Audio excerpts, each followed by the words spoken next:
কলকাতা আপডেটের শুরুতেই যে খবরে নজর রাখতেই হবে, বলা যেতেই পারে ভোটের আগে আরো একটা চমক মোদী সরকারের। তার কারণ উচ্চ বর্ণের জন্য এবার সংরক্ষণের ব্যবস্থা করা হচ্ছে এবং ইতিমধ্যে কেন্দ্রীয় মন্ত্রিসভা সে বিষয়ে সায় দিয়েছে এবং সংবিধান সংশোধন করতে হবে এই সিদ্ধান্ত কার্যকর করতে গেলে, সেজন্য কাল বিল আনতে পারে কেন্দ্রীয় সরকার। কিন্তু কি রয়েছে এই চমক? 8 লক্ষ টাকা পর্যন্ত আয়ে উচ্চ বর্ণের জন্য সংরক্ষণ থাকছে।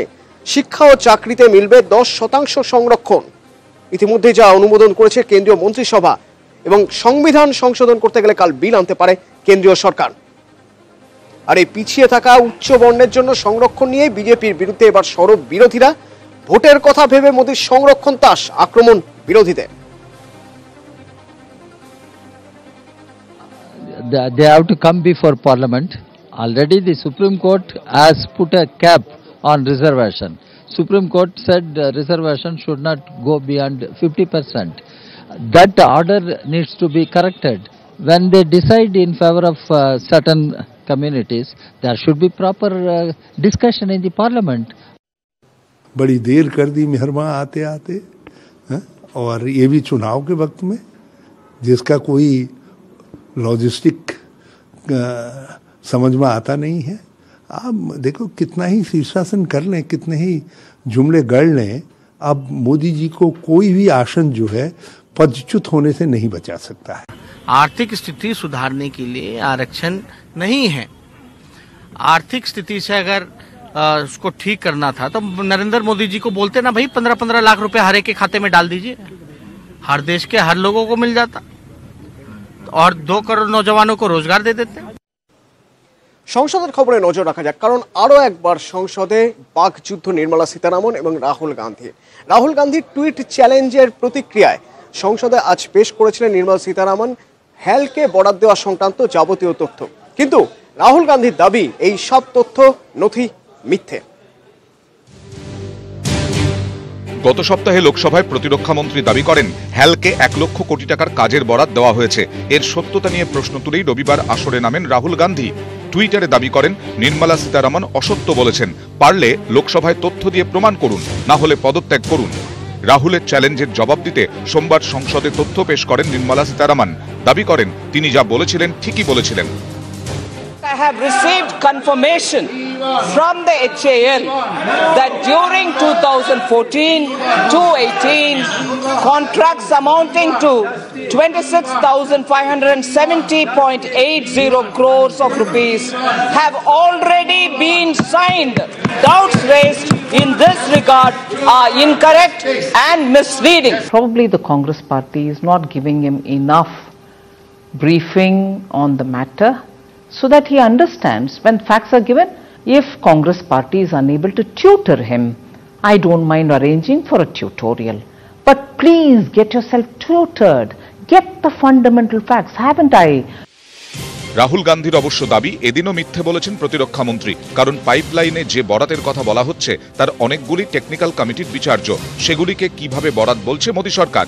রাহুল গান্ধীর অভিযোগ মোদী সরকার আসলে চাইছে হেলকে দুর্বল করে দিতে, যাতে এই সংস্থার কর্মীরা রাফালের বরাত পাওয়া মোদী ঘনিষ্ঠ শিল্পপতির সংস্থায় কাজ করতে যেতে বাধ্য হন।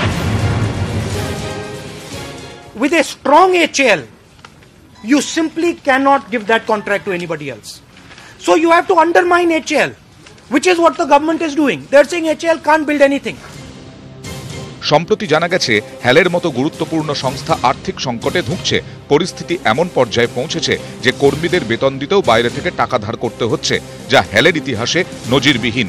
এই খবর প্রকাশ্যে আসতেই দেশ জুড়ে শোরগোল পড়ে গেছে, আর একেই অস্ত্র করেছেন রাহুল গান্ধী। নির্মলা সীতারামন এদিন তথ্য পেশ করে জবাব দিয়েছেন। কংগ্রেসের দাবি এই তথ্য আসলে মানুষের চোখে ধুলো দেওয়ার চেষ্টা। যে প্রকল্প এখনো চূড়ান্তই হয়নি তাকেও পাইপলাইনে দেখিয়ে হেলকে দেওয়া বরাতের পরিমাণ 1 লক্ষ কোটি টাকা দেখাচ্ছে মোদী সরকার। নিউজ 18 বাংলা। আর ভোটের আগে বিজেপি সরকারের অস্বস্তি আরো কিছুটা বাড়িয়ে দিলেন অর্থনীতিতে নোবেলজয়ী অমর্ত্য সেন। কারণ তার বক্তব্য, ভোট এলেই ধর্ম নিয়ে রাজনীতি শুরু হয়ে যায়, মন্দির নিয়ে রাজনীতি শুরু হয়ে যায়, এমনকি মহিলাদের মন্দিরে যাওয়া নিয়েও রাজনীতি হচ্ছে। এটাই কি হওয়া উচিত? প্রশ্ন তুলছেন নোবেলজয়ী অর্থনীতিবিদ। It's amazing when you had an Indian general election and some of the things that would have been a major thing everywhere in the world isn't anywhere in the picture. You know, you may discuss whether to build a Ram Mandir in Ayodhya, or whether women can enter while menstruating a temple. Should these be the central issues of Indian politics? And if they're not, why not? To what extent our ignorance, and even beyond ignorance, our inability to put forward really big issues as something which we should not lose sight of. এরই পাশাপাশি পশ্চিমবঙ্গের প্রাক্তন রাজ্যপাল গোপাল কৃষ্ণ গান্ধী ভয় না পেয়ে স্বাধীনভাবে মত প্রকাশের পক্ষে সওয়াল করলেন। ভয় হলো সবচেয়ে বড় শত্রু। ভয় আর গণতন্ত্র একসঙ্গে চলতে পারে না। গণতন্ত্রে স্বাধীনভাবে কথা বলা বা লেখার সম্পূর্ণ অধিকারের পক্ষেই প্রাক্তন রাজ্যপাল Gopal Krishna Gandhi. Fear is a great evil. Those who have the capacity to think as all of us do have a responsibility to think complete freedom, to write with the same freedom without being bullied by anybody. Fear and democracy, inhibition and republicanism do not go together. The lines which said, Ghor timira ghana nibira nishidhe. He spoke of darkness, but then he ended by saying, Ratri prabhatilo udilo robichhobi purbo udoyo giri bhale. And that is Bengal. আজ কলকাতা বিশ্ববিদ্যালয়ের অনুষ্ঠানে গিয়ে মুখ্যমন্ত্রী মমতা বন্দ্যোপাধ্যায় রাজনৈতিক সংকীর্ণতা ছেড়ে বেরিয়ে আসার কথা বললেন, পাশাপাশি রাজনৈতিক সৌজন্যবোধ আরো বাড়ানোর কথা বললেন এবং প্রসঙ্গ টেনে আনলেন যাদবপুর বিশ্ববিদ্যালয়ের ঘটনা, যে ঘটনার বা যে ক্ষেত্রে তখন রাজ্যপাল যাদবপুর বিশ্ববিদ্যালয়ের আচার্য রাজ্যপাল কেশরীনাথ ত্রিপাঠীর হাত থেকে মেডেল নিতে অস্বীকার করেছিলেন ছাত্রছাত্রীরা, সেই প্রসঙ্গের কথাও তুলে আনলেন।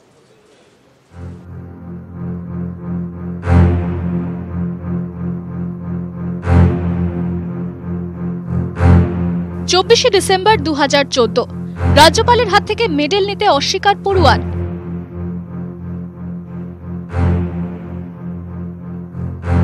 4 বছর পর এই ঘটনাকে টেনে এনেই কলকাতা বিশ্ববিদ্যালয়ের সমাবর্তন অনুষ্ঠানে সৌজন্যবোধের রাজনীতির পাঠ দিলেন মুখ্যমন্ত্রী মমতা বন্দ্যোপাধ্যায়। যাদবপুর ইউনিভার্সিটি মাননীয় গভর্নর গিয়েছিলেন, তাকেও তার হাত থেকে সার্টিফিকেট নিতে অস্বীকার। প্রেসিডেন্সি ইউনিভার্সিটি কনভোকেশন গভর্নর যাবে, তাতে আপত্তির কি আছে? কেন আপত্তি থাকবে? আমি রাজনীতিকে সেই রাজনীতিকে রাজনীতি বলে মনে করি না যে রাজনীতি মানুষকে মানুষের সম্মান দিতে পারে না। আমি সেই রাজনীতি বিশ্বাস করি যে রাজনীতি সৌজন্যতার কথা জানে। রাজ্যের শাসক দলের সঙ্গে বর্তমান রাজ্যপালের নানা বিষয়ে চরম মত পার্থক্য, কিন্তু সৌজন্যবোধের পাঠ দিতে গিয়ে মুখ্যমন্ত্রী টেনে এনেছেন রাজ্যপাল কেশরীনাথ ত্রিপাঠীর প্রসঙ্গই। বিশ্ববিদ্যালয় স্তরে বৃত্তি নিয়ে বিধেছেন কেন্দ্রীয় সরকারকে। স্কলারশিপ বন্ধ হয়ে গেছে, পিএইচডি যারা করে, রিসার্চ করে। আমরা স্বামী বিবেকানন্দ মেরিটাইমেন্ট স্কলারশিপ থেকে তাদের টাকা দিচ্ছি, স্কলারশিপ, তাদের পিএইচডি করতে, তাদের গবেষণা করতে যাতে অসুবিধা না হয়। উপাচার্য ও অধ্যাপকদের অবসরের বয়স বাড়ানোর ঘোষণাও করেছেন মুখ্যমন্ত্রী। অধ্যাপকদের অবসরের বয়স 62 থেকে বেড়ে 65 বছর হতে চলেছে। উপাচার্যদের অবসরের বয়স হতে চলেছে 70। অবসরের বিষয়টি খতিয়ে দেখবে বিশেষজ্ঞদের কমিটি। সোমবার সমাবর্তন অনুষ্ঠানে রাজ্যের প্রাক্তন রাজ্যপাল গোপাল কৃষ্ণ গান্ধীকে সাম্মানিক ডিলিট তুলে দেন মুখ্যমন্ত্রী। ক্যামেরায় সুরাজ প্রসাদ গুপ্তার সঙ্গে সোমরাজ বন্দ্যোপাধ্যায়, নিউজ 18 বাংলা। বিজেপি বিরোধী মহাজোটের আসল চেহারাটা ঠিক কিরকম হবে তার একটা রূপরেখা হয়তো পাওয়া যেতে পারে 19 জানুয়ারির ব্রিগেডের তৃণমূলের সভা থেকে, কারণ সেখানেই সব বিরোধী পক্ষ এক জায়গায় হবেন। অর্থাৎ অত্যন্ত গুরুত্বপূর্ণ এই 19 জানুয়ারির ব্রিগেডের সভা। সেই সভার মঞ্চ তৈরির কাজ শুরু হলো আজ খুঁটি পুজো করে। আগামী 2019-এর ইলেকশনের আগে 19শে জানুয়ারি বছরের প্রথমেই 19শে জানুয়ারি ব্রিগেড থেকে 19 দখলের ডাক। 21শে জুলাইয়ের মঞ্চ থেকেই দিল্লি চলোর ডাক দিয়েছিলেন তৃণমূল নেত্রী। গত এক বছরে বারবারই মোদী বিরোধী রাজনৈতিক দলগুলিকে একজোট করতে উদ্যোগী হয়েছেন মমতা বন্দ্যোপাধ্যায়। লোকসভা ভোটের আগে বিজেপিকে চূড়ান্ত বার্তা দিতে 19শে জানুয়ারির ব্রিগেডকেই বেছে নিয়েছে তৃণমূল নেতৃত্ব। লক্ষ্য এই সমাবেশকেই ধর্মনিরপেক্ষ জোটের অন্যতম মঞ্চ হিসেবে তুলে ধরা। সমাবেশে মোদী বিরোধী সমস্ত শক্তি ও আঞ্চলিক দলগুলিকে সামিল করার চেষ্টা চলছে। ইতিমধ্যেই আমন্ত্রণ পৌঁছেছে সোনিয়া গান্ধী, রাহুল গান্ধীর কাছে। আমন্ত্রিত মায়াবতী, অখিলেশ, লালু প্রসাদ, স্ট্যালিন, চন্দ্রবাবু নাইডু, কেসিআর। এই ব্রিগেডের ময়দান থেকেই আমাদের অভিযান শুরু হবে দিল্লি দখলে। আর ব্রিগেডের ময়দানে দাঁড়িয়ে মমতা বন্দ্যোপাধ্যায়কে সামনে রেখেই ভারতবর্ষের গণতন্ত্রপ্রেমী এবং ধর্মনিরপেক্ষ রাজনৈতিক দলগুলি একত্রিতভাবে যে স্লোগান দিয়ে এগোবে, ভারতবর্ষের মাটিতে আমাদের দৃঢ় বিশ্বাস যে সাম্প্রদায়িক শক্তির বিনাশ ঘটবে এই লোকসভা নির্বাচন। ব্রিগেডের সমাবেশ মমতা বন্দ্যোপাধ্যায়ের রাজনৈতিক জীবনে বিশেষ বিশেষ সন্ধিক্ষণের সাক্ষী থেকেছে। এবারের সমাবেশ থেকেই মমতার দিল্লি চলোর ব্লুপ্রিন্টের অপেক্ষায় ঘাসফুল শিবির। এই ব্রিগেডের ময়দান থেকেই 1992 সালে বামেদের বিরুদ্ধে মৃত্যু ঘণ্টা বাজিয়েছিলেন মমতা বন্দ্যোপাধ্যায়। আর নরেন্দ্র মোদীর মৃত্যু ঘণ্টা বাজাতে 19শে জানুয়ারির সভার প্রস্তুতি নিল তৃণমূল কংগ্রেস। প্রধান বক্তা মমতা বন্দ্যোপাধ্যায় দেশের সমস্ত ছোট বড় আঞ্চলিক দলগুলিকে একত্রিত করে 2019-এর লোকসভা নির্বাচনের আগে চরম আঘাত হানতে মরিয়া তৃণমূল নেতৃত্ব। ক্যামেরায় শুভেন্দু চট্টোপাধ্যায়ের সঙ্গে সৌরভ গুহ, নিউজ 18 বাংলা, কলকাতা। আগামীকাল এবং পরশু বাম সমর্থিত শ্রমিক সংগঠনগুলির ডাকে ভারত বন্ধ, অর্থাৎ দুদিনের এই বন্ধ, সেই বন্ধ যাতে কোনোভাবেই না হয় তার জন্য কড়া প্রশাসন, ধর্মঘট মোকাবিলায় বাড়তি নিরাপত্তার ব্যবস্থা করা হয়েছে। কলকাতায় প্রায় 3000 পুলিশ নামানো হচ্ছে, 250-র বেশি পুলিশ পিকেট থাকবে, গুরুত্বপূর্ণ জায়গায় বাড়তি পুলিশি প্রহরা থাকবে। লালবাজার কন্ট্রোল রুম থেকেও নজরদারি হবে। জোর করে ধর্মঘট করার চেষ্টা হলে আইন অনুযায়ী ব্যবস্থা নেবে পুলিশ। রাস্তার মোড়ে অতিরিক্ত পুলিশ থাকবে। কাল কোনো কর্মনাশা বন্ধ হবে না। বামেদের ধর্মঘট নিয়ে কড়া প্রতিক্রিয়া মুখ্যমন্ত্রী।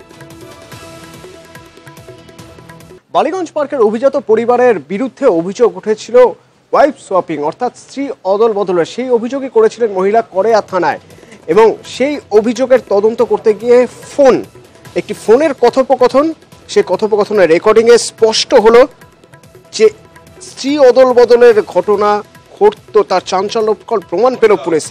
ধৃত সুরঞ্জন সেন এবং নিরঞ্জন সেন, যাদের 14 জানুয়ারি পর্যন্ত পুলিশ হেফাজত। যে ভিকটিমের বোন, ভিকটিম এবং ওয়ান অফ দ্য অ্যাকিউজড, তাদের মধ্যে একটা টেলিফোনিক কনভারসেশন ওনারা রেকর্ড করেন। তার মধ্যে এটা জানা যাচ্ছে যে এই যে ভিকটিমের ওয়াইফ, ভিকটিমের যিনি অ্যাকিউজড আছেন, ভিকটিমের বোন এবং ভিকটিমের সাথে যিনি কথা বলছিলেন, তিনি স্বীকার করেছেন সেই টেলিফোনিক কনভারসেশনে যে এই যে সোয়াইপিংয়ের বিষয়টা, সেটা কিন্তু স্বীকার করেছেন। ওয়ান অফ দ্য অ্যাকিউজ স্বীকার করেছেন, ওনার যা স্বীকার করেছেন।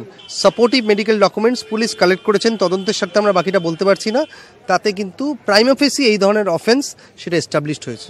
যে কারণে বলছে সেই কারণে আটকে রাখা যায় না। এরা রেসপেক্টেবল ফ্যামিলি, এরা দুজনেই ব্যবসায়ী, এরা পুলিশকে ইনভেস্টিগেট করবে ইনভেস্টিগেশনে, এবং তারা পালিয়ে যাবে না, এবং 406 কমপ্লাইড আছে।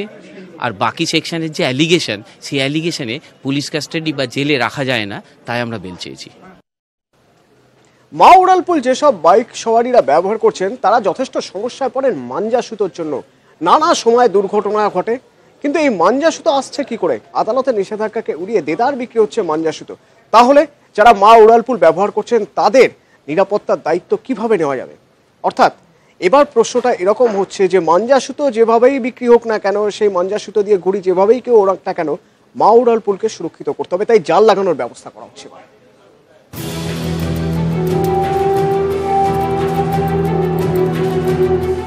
আকাশে ঘুড়ির অভাব নেই, কিন্তু সেই ঘুড়ির চীনা মাঞ্জা সুতোয় ডাকছে বিপদ। মা উড়ালপুল এখন বাইক চালকদের কাছে বিভীষিকা।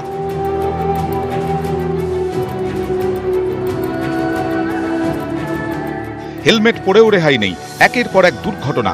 রবিবারও মা উড়ালপুল চীনা মাঞ্জায় ঘটেছে দুর্ঘটনা।